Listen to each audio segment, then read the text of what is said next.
Welcome to My Retro Kitchen. Today we are going to be cooking out of my 1955 edition of Wesson Oil cookbook. We will be making the Hungarian beef recipe.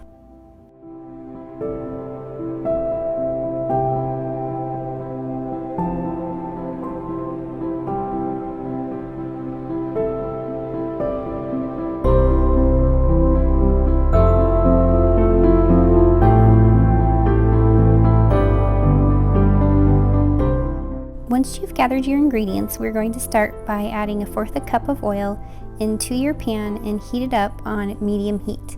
In your bowl, you're going to mix your flour, salt, paprika, and nutmeg.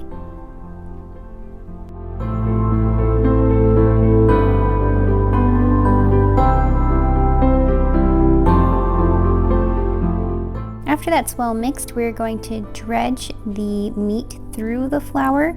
So basically that just means you're going to place the meat in the flour and coat it on all sides and then place it into the hot pan. We're going to brown the meat slowly on a medium heat so that it is browned on all sides.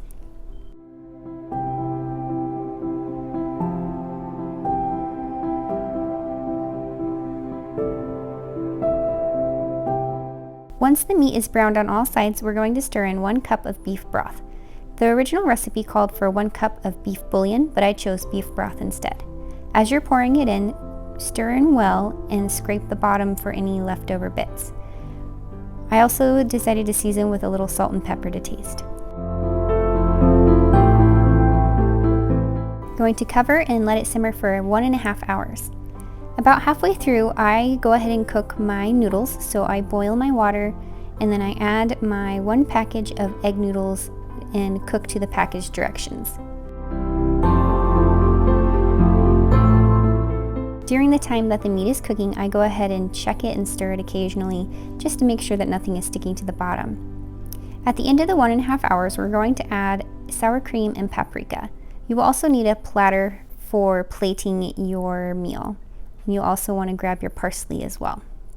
So for plating, we're going to arrange the noodles on the plate, and you're going to arrange them around the outer edge of the plate, creating a well or a opening in the center of the plate.